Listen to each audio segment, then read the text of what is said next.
میت کی تدفین کے لیے ایک قبر تیار کی جا رہی تھی۔ اچانک اس نئی قبر کے قریب میں موجود ایک پرانی قبر کی دیوار ڈھہ گئی۔ جیسے ہی دیوار کا گرنا تھا، وہاں موجود لوگ یہ دیکھ کر پریشان رہ گئے کہ اس پرانی قبر کے اندر تازہ گلاب کے پھول کھلے ہوئے تھے اور اس میں سے خوشبو آ رہی تھی۔ وہ یہ دیکھ کر حیران تھے کہ آج تک ہم نے جتنی قبریں کھودیں، یا تو اس میں سے پتھر کنکر نکلے ہیں یا تو ہڈیوں کے ڈھانچے، لیکن یہ پہلی قبر تھی جس میں تازہ گلاب کے پھول کھلے ہوئے تھے اور اس میں سے خوشبو بھی آ رہی تھی۔ لوگوں کے دلوں میں یہ جستجو پیدا ہوئی کہ پتہ کیا جائے آخر یہ قبر کس کی ہے اور اس کے اعمال کیسے تھے۔ بہت تحقیق کے بعد پتہ چلا کہ یہ قبر والا فلاں گاؤں کا رہنے والا ایک غریب دیہاتی کسان تھا۔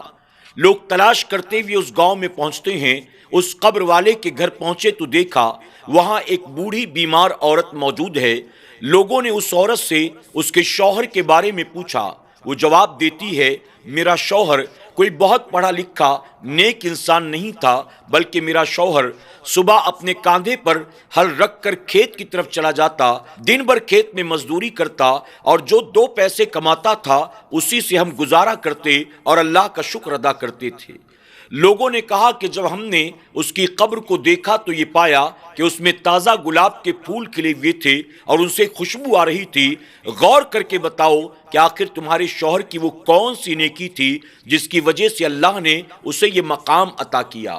بیوی نے بہت غور کرنے کے بعد کہا، میں نے یہ دیکھا تھا میرے شوہر کی ایک عادت تھی، وہ روزانہ نماز فجر کے لیے مسجد میں جاتا، نماز پڑھنے کے بعد وہ لوگوں کو قرآن کی تلاوت کرتا ہوا دیکھتا، گھر واپس آتا اور آنے کے بعد وہ بھی قرآن شریف کو اٹھا کر بیٹھ جاتا تھا۔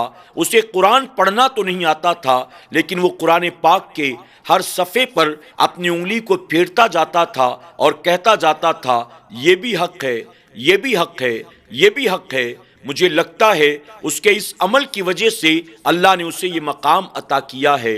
اللہ اکبر۔ ناظرین اکرام، آپ ذرا سوچے تو صحیح، اللہ کا ایک ایسا بندہ جو غریب ہے، دیہاتی ہے، پڑھا لکھا نہیں ہے، قرآن سے محبت کرتا ہے، وہ قرآن کی تلاوت تو نہیں کرنا جانتا، لیکن قرآن کی ایک ایک آیات کو اللہ کا کلام سمجھ کر اس کے حق ہونے کی گواہی دیتا ہے۔ اللہ اس کے اس عمل کے عوض اس کی قبر میں تازہ گلاب کے پھول کھلا دیتا ہے۔ تو اللہ کا وہ بندہ جو قرآن کی تلاوت کرتا ہوگا، بہترین انداز میں قرأت کرتا ہوگا، لوگوں کو قرآن سناتا ہوگا، لوگوں کو قرآن پڑھاتا ہوگا، لوگوں کو قرآن کی طرف بلاتا ہوگا، اللہ اس کی قبر کو یقیناً جنت کا باغ بنائے گا اور اللہ اس کو جنت میں اعلیٰ مقام عطا کرے گا۔ اللہ رب العزت کی بارگاہ میں دعا ہے، میرا کریم ہم سب کو بھی قرآن مقدس سے محبت کرنے، قرآن کی شب و روز تلاوت کرنے کی اور قرآن کے مطابق اپنی زندگی گزارنے کی توفیق عطا فرمائے۔ آمین یا رب العالمین۔